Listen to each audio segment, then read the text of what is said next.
Santiago, buen día, ¿cómo le va? Ricardo Bustos lo saluda. ¿Qué tal? Buen día, Ricardo. Buen día, le pido disculpas porque lo tuve que hacer esperar un ratito. Mientras estaba usted escuchándonos, nosotros estábamos en otro tema, pero bueno, gracias por atendernos. No, no hay problema. Bueno, así como escuchamos a una diputada de la oposición, como era Mariela Williams ayer, queremos escucharlo a usted, que también representa a la oposición, y la oposición en una posición más minoritaria que ninguna, porque es el único diputado claramente definido, ideológicamente definido como un diputado de izquierda. Nos gustaría que le ofrezca a nuestra audiencia su punto de vista sobre esto que se va a discutir ahí en la legislatura, Santiago. Bueno, en primer lugar, nosotros abiertamente estamos rechazando el RIGI, incluso desde su votación también en el Congreso, los diputados nacionales de la izquierda y demás fueron muy claros en este sentido. Y la oposición tiene varias aristas al RIGI. Uno tiene que ver con la naturaleza del propio régimen, que implica una cantidad de exenciones impositivas en términos de ingresos brutos, de regalías, en términos de la cantidad de años, los 30 años, en términos de que se les da prioridad para el uso de los recursos, incluso se habla esto de prioridad para el uso incluso del agua, las empresas, en términos de que si hay algún tipo de litigio se van a utilizar tribunales internacionales, en términos también de que anula cualquier ley preexistente respecto a que pueda entorpecer esa inversión, es decir, cualquier ley provincial que tenga que ver con algún entorpecimiento de esa inversión queda Puede dejada ser de declarada lado. nula, Entonces, claro. exacto, entonces en términos incluso del propio discurso del gobernador, de la defensa de la soberanía provincial, etcétera, acá no solamente se deja de lado la soberanía provincial, sino incluso la soberanía nacional, porque se dice si hay un litigio que se resuelva en tribunales internacionales. Entonces ahí hay todo un régimen de, en realidad, de entregar al mejor postor los recursos, la provincia, incluso la reforma laboral tiene que ver también con esto, para ofrecer mano de obra más precarizada a estas empresas y demás. Pero por el otro lado, porque no creemos realmente que esto vaya a resolver, es decir, el ángulo con el cual van a querer convencer a la población de que esto es positivo, es la idea de la generación de mano de obra, etcétera. Lógico que eso es una necesidad absoluta, porque hay una cantidad de despidos enorme y porque, bueno, salió los estudios del observatorio de la UCA diciendo que, por ejemplo, el conglomerado Trelleborg Rawson tiene más del 56% de gente bajo la línea de la pobreza, Comodoro Radatili 50% de la población bajo la línea de pobreza, con lo cual es evidente que hay ahí un problema urgente a resolver. Pero yo creo que, por ejemplo, lo de Comodoro y Radatili expresa o pone de relieve esto que digo, de que para nosotros no va a resolver esta situación. Porque la provincia de Chubut, de alguna forma, viene operando con las grandes empresas con una especie de RI, es decir, sin que se llame así. Pero lo cierto es que las grandes empresas que operan en la provincia, petroleras, aluminio, la pesca, las grandes extensiones agrarias como Benetton, etcétera, es muy poquito lo que dejan en términos impositivos para la provincia. Es muy, muy poquito. Incluso, yo siempre le digo esto, la pesca, que tiene ganancias multimillonarias por las exportaciones, en los platos de la familia chubutense ni siquiera hay pescado. ¿Me explico? Entonces, todo esto, digamos, este régimen que ya existe en la provincia de alguna forma u otra, está llevando a que la población esté en esta situación calamitosa, que la docencia esté cobrando muy poquitito, etcétera, etcétera. Entonces, quiere decir que esta forma de entregar los recursos, bueno, acá tenemos la prueba de que no es beneficiosa y que está llevando al fracaso a los distintos gobiernos. Claro, ¿Y hay alguna alternativa a esto que mejore? Porque usted me habla Santiago, usted me habla de algo que todos sabemos, por supuesto, y usted lo está recordando, yo ayer lo mencioné, el conglomerado Trelew-Rawson arroja cifras escalofriantes, pero bueno, el resto del país no anda muy lejos que eso, ¿no? 56% de la población somos pobres. Si el RIGI no sirve, ¿cuál sería una opción para bajar los índices de pobreza, de desempleo, de falta de desarrollo y demás? ¿Por dónde pasaría según su visión, Santiago? Bueno, mira, se dio un debate interesante en la legislatura similar a la otra vuelta, que votaron un régimen de exenciones impositivas para la industria naval en términos de poder llevar adelante astilleros y demás, que era bastante parecido al RIGI, pero aplicado a esto. Y yo ahí planteé lo siguiente: la pesca como decía antes, deja a los empresarios pesqueros ganancias multimillonarias sobre la base del uso del recurso pesquero, que debería ser provincial, ¿no? Es decir, es de hecho provincial, pero está siendo saqueado, por decirlo de alguna forma, por estas industrias, por estas empresas, sin dejar casi nada. Si nosotros procediéramos o a impuestos progresivos y permanentes, o incluso mucho mejor a la estatización de la pesca bajo control de sus propios trabajadores y de los vecinos, es decir, que no se transforme la caja chica de nadie, sino que sea realmente a lo que sirva a toda la población, con esas ganancias extraordinarias que se obtendrían de eso de un momento a otro, no solamente podrías aumentar los salarios del conjunto de los trabajadores estatales, sino que podrías llevar adelante un plan de industrialización real, por ejemplo, para generar astilleros para autoabastecer, claro, a la propia pesca, y para que todo eso se genere un círculo virtuoso en términos de ganancias para los propios habitantes de la provincia, y no para un grupito de amigos del poder. Entiendo. Ahora, usted me plantea, Santiago, yo lo escucho con atención, pero generalmente mi procedimiento es siempre plantear hacer algún cuestionamiento a quien sea, usted o a quien hable. Sí, por supuesto. Es lo que tenemos que hacer. Son las reglas del juego, claro. Usted me plantea la posibilidad no sé si de expropiar, pero de estatizar los recursos, llámese la pesca o el petróleo. Si yo me voy a un país que ha estatizado todos sus recursos, como puede ser Venezuela, porque Cuba es un país que tiene algunos recursos, pero no tiene demasiados recursos hidrocarburíferos, prácticamente lo importa todo, pero Venezuela es uno de los yacimientos más importantes en recursos hidrocarburíferos del mundo, son del Estado, y la gente cobra $4 por mes. O sea, la gente se va de Venezuela. O sea, el modelo estatizador de los recursos naturales, déjeme terminar, el modelo estatizador de los recursos naturales, ese modelo que usted plantea, lo que ha generado ha sido más pobreza en un país como Venezuela, por ejemplo. Esto es muy interesante ese planteo, porque no tiene nada que ver ese modelo con nuestro planteo. Es decir, nosotros no defendemos incluso planteamos que son falsamente llamados modelos socialistas esos, por varios motivos. Primero, porque quien tiene el control allí es una camarilla, no son el conjunto de la población trabajadora. Por eso yo planteaba esto de bajo control de los trabajadores y de los vecinos, para que no se transforme en la caja chica de nadie. Por eso lo planteaba estrictamente así. Pero por el otro lado también porque no hay allí, por un lado en realidad hay muchas empresas petroleras que siguen, es decir, que tienen relación con el Estado, pero que en realidad hay gran parte que está en manos privadas. Pero más allá de eso, el dinero no ha sido utilizado justamente para un plan de desarrollo industrial, como yo planteaba recién. Es decir, y Cuba es también una expresión en ese sentido.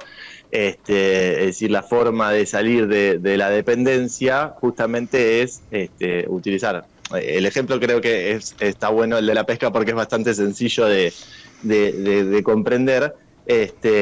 Porque si con esos recursos uno utiliza, por un lado, para la industria naval en términos de astilleros y demás, y por el otro lado para generar valor agregado a todos los recursos de la pesca, que incluso hasta los desechos de la pesca se pueden utilizar el quitosato y demás, para generar otro tipo de materiales. Es decir, vos le podés generar una cantidad de valor agregado y todo ese valor agregado, por supuesto, implica un crecimiento de la mano de obra calificada por todos lados. En resumen, para terminar a este tema y pasar a otro tema que quiero consultarle, Santiago, en resumen, la posición del partido y la que usted va a encarnar desde el bloque unipersonal es no acompañar al RIGI.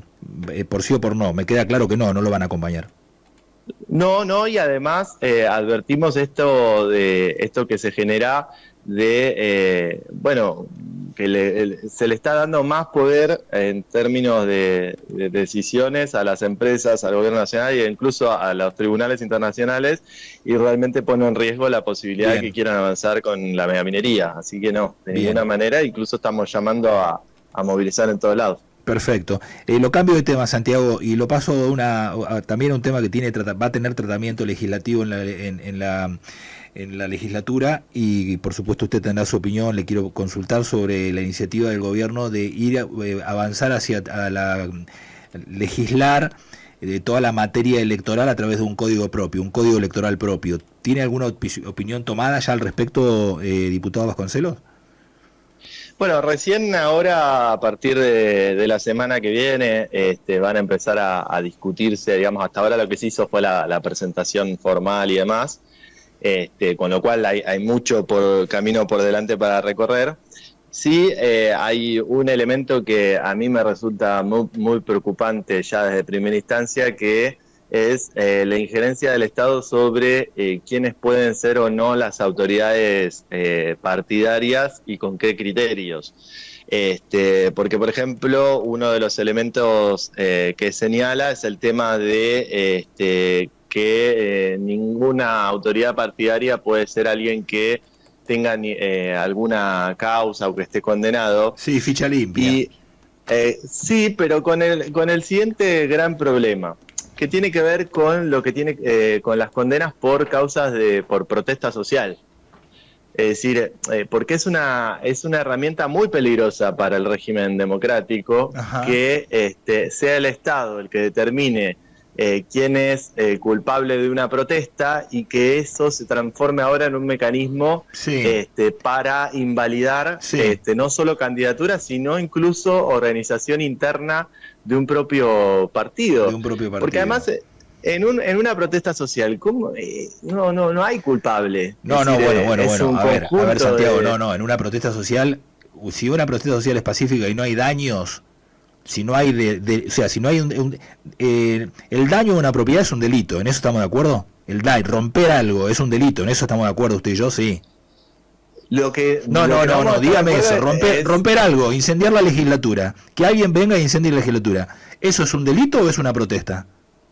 Lo que quiero decir es lo siguiente. Yo entiendo hacia dónde va usted, y yo estoy de acuerdo con usted en parte, porque gran parte de lo que le sucede a Venezuela es que los candidatos que están proscriptos, el gobierno, a través de todo su andamiaje legal, de un gobierno fraudulento, ha dejado de lado a muchos candidatos, los ha proscripto con este argumento, el argumento de que son agitadores sociales. Ahora, hay que poner un límite. Una cosa es una persona que es un líder social, Martin Luther King, por ejemplo, o Corina Machado, y otra cosa es alguien que daña un bien público, rompe un auto e incendia una legislatura. Eso ya no es alguien que protesta o que se opone a un modelo de gobierno. Ese es un delincuente.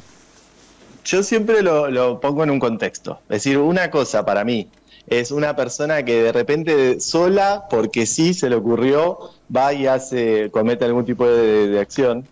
Y otra cosa es una situación de rebelión popular,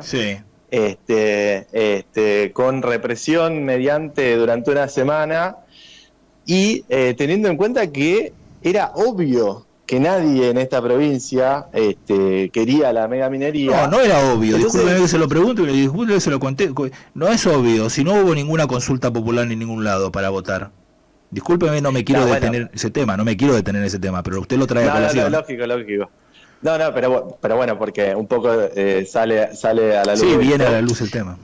Pero suponete que no fue obvio. Al primer día, ya donde salió todo el mundo a las calles, Sí, creo que 10.000 personas, 8.000 personas, pero eso no da, eso no habilita que alguien, o sea, usted puede protestar, no 10.000 personas, los 600.000 habitantes de la provincia pueden salir, pero a nadie tiene derecho a quemar un vehículo o dañar la legislatura. Ahora, si usted es un opositor a la minería, está en su derecho a hacerlo. Lo que no tiene derecho es a romper bienes del Estado o bienes particulares.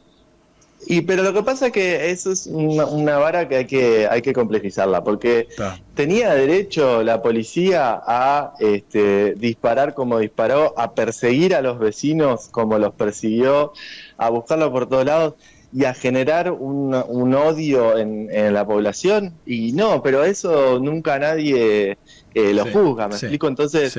Tenían razón, por ejemplo, los diputados de un momento al otro, cuando era una sesión para designar a los ministros del Tribunal Superior de Justicia, de repente, de un segundo al otro, sin consulta popular, como vos decías recién, ni nada, meter la zonificación cerca de Navidad. Y bueno, entonces, a eso me refiero. Sí, lo entiendo. Volviendo a lo otro, el Código Electoral. Tiene ese que ya lo de la ficha limpia lo tiene, ese problema, yo también lo planteé. Incluso les planteé lo siguiente, para colocarlos en su propio terreno al oficialismo. ¿Se acuerdan cuando Torres amenazó con esto de que iba a cortar las provisiones de petróleo, etcétera? Sí. El propio Milei lo amenazó con el artículo 194 del Código Penal. Claro, sí, es un delito. Entonces yo lo que les dije es a los del oficialismo, si hubieran prosperado en esto y hubiera una condena en términos de esto, ¿qué hubieran hecho ustedes? Claro, ¿qué hacían con Torres? ¿Dónde lo ponían a Torres? ¿Qué hacían con Torres? ¿Que no iban a querer que sea candidato? Yo les decía, hasta yo hubiera defendido que tiene que poder ser candidato, aunque esté procesado por eso. Está muy interesante el planteo que hace. Sobre el mismo Código Electoral le hago una pregunta o dos más. Ya me queda claro cuál es su posición o su discusión sobre el tema de la ficha limpia, o sea, un ladrón que se adueñó de los bienes del Estado indebidamente desde un desde un lugar de privilegio como puede ser un ministro, un gobernador, alguien que está en el Estado y se enriquece a costa del Estado, ese creo que usted definitivamente no banca que pueda estar siendo candidato a nada. Lo de las protestas sociales creo haberlo entendido. Lo llevo a otro plano dentro del código. ¿Usted cree conveniente avanzar sobre una boleta única de papel y una fecha cierta e inamovible para las elecciones provinciales, Santiago? Lo de la boleta hay que ver bien exactamente cómo. Obviamente toda la cantidad de papel y el costo de impresión y todo eso no tiene ningún sentido. Hay que ver de qué manera se está propuesto hacerlo para que... es decir, el gran problema también es cómo se fiscaliza, ¿no? Siempre cualquier tipo de elección. Entonces, el debate va a ser de qué forma se puede garantizar un sistema de fiscalización lo más efectivo posible para que eso no pueda ser utilizado en cualquier elección de forma fraudulenta, por supuesto. Sí. Entonces, bueno, el debate tiene que estar colocado ahí, de cómo se hace... lo más transparente posible. Y la otra pregunta si debe haber una fecha inamovible y no librado a la voluntad o a la conveniencia del gobernador de turno. Y sería interesante esto, además sería interesante que esté asociado siempre a la nacional, las que son o sea, las únicas elecciones que hay es cada 4 años. En realidad nosotros somos más de la idea de que es mejor cada 2 años, como en otros lugares, porque te permite un escaneo, digamos, una renovación de la situación de forma previa. Pero sí, sería interesante que no pueda cada gobernador, dependiendo de los cálculos que se hacen, mover y generar 2 situaciones de elecciones el mismo año. Está bien. De todas formas, nosotros también somos críticos de algo que para nosotros es fundamental respecto a las elecciones provinciales de acá, que la Constitución provincial acá prevé la mayoría automática para el oficialismo, sea cual sea. Sí, y eso genera diputados. Si gana... Exactamente. Aunque te juntes toda la oposición, llegás a 11 nomás. y toda la oposición claramente sacó más votos, salvo en una elección muy especial, pero en este caso el oficialismo sacó algo así como el 30 y pico % de los No el votos. 51. Claro. Entonces, toda la oposición, aunque junta, reúne más porcentaje de votos que el oficialismo. Sí. Esto está claro. Pero sin embargo, en la legislatura, toda la No se oposición junta refleja tiene eso. 11. No se refleja eso, claro. Claro, no podés avanzar en nada a menos que tengas el visto bueno del oficialismo. Bueno, eso es un gran problema en términos Está bien, de está bien. reflejar la voluntad popular mediante el voto. La última que le hago, que también se le hice ayer a Mariela Williams, y con un poco como para cotejar opiniones o puntos de vista distintos. Yo le preguntaba ayer a Williams, volviendo al RIGI, independientemente de lo que hoy tenemos como recursos, bueno, ahora le pongo el ejemplo de Río Negro. Río Negro le aparece un nuevo recurso que es la obra del gasoducto que va a llegar a Punta Colorada, una gran inversión. En el caso de que se apruebe el RIGI en la provincia del Chubut, Mariela Williams dijo ayer se va a aprobar porque los números están. En el caso de que se apruebe, ¿usted ve en el horizonte alguna perspectiva de algún nuevo actor a la economía chubutense que pueda acogerse a los beneficios del RIGI? Más allá de los que ya hay hoy, ¿no? Bueno, obviamente van a querer algunas empresas meterse justamente porque es una jugosa ¿Pero oferta. qué puede para ser? ellos. ¿Qué es lo atractivo en la provincia? ¿El hidrógeno verde se lo planteó como me lo planteó ayer la señora Williams? No, es que puede ser, pero lo que pasa es que también ayer salieron versiones de que el hidrógeno verde en realidad se está desacelerando las inversiones en todo el mundo. Sí, Fortescue ayer tuvo que sacar, la empresa internacional australiana tuvo que sacar emitió ayer un comunicado de prensa diciendo que ellos siguen, que están a la espera de la relatación del RIGI para invertir en Río Negro, que no se van de Río Negro. Lo leí ayer, emitió la empresa un comunicado. Sí, lo desmintieron, pero sí hay una parte que es cierta, que es en términos internacionales, ya no hay tanta... interés, es muy caro. Lo explicó el otro día creo que lo va a reemplazar a usted el año que viene, la señora Rocha, la señora o señorita Rocha, ¿puede ser? Exacto. Lo explicó el viernes pasado que le invitamos a nuestro programa y vino a hablar sobre su postura y el planteo que habían tenido frente al gobernador en un viaje que hizo el gobernador acá a la ciudad de Esquel. Ella va a reemplazarla a usted, la señorita Rocha, lo va a reemplazar a usted dentro de un año, ¿no? Claro, nosotros tenemos un mecanismo de rotación establecido en el Frente Izquierda, sí. Para generar mayor diversidad. Pero el tema de las inversiones además está muy atado también a qué pase con el cepo del dólar. Está muy atado también a lo que pase a nivel internacional. De hecho, el lunes hubo una baja, un lunes negro de los mercados que empezó por Japón. Es decir, hay una tendencia internacional a la crisis y que eso además se ve reflejado también en una falta de salida de parte del propio gobierno nacional. Y esto las empresas también están exigiendo la salida del cepo para poder llevarse, digamos, todos los dólares que el RIGI también así lo plantea. Claro. Pero la salida del cepo tiene el problema del gobierno nacional que finalmente incentivaría la devaluación y esa devaluación incentivaría la inflación. Y la inflación, la baja de la inflación es el único caballito de batalla que tiene el gobierno nacional.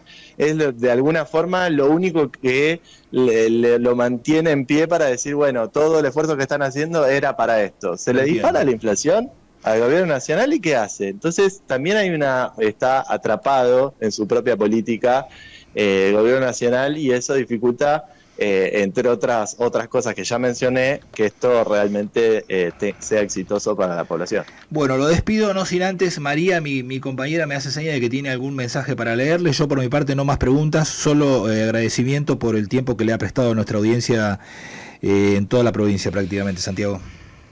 Bueno, gracias a ustedes. Bien. Y escucho la pregunta. Bien, buenos días, diputado. Mensaje desde el 695862. Por favor, consúltenle al diputado por el aumento del 100% que se le dio a los funcionarios.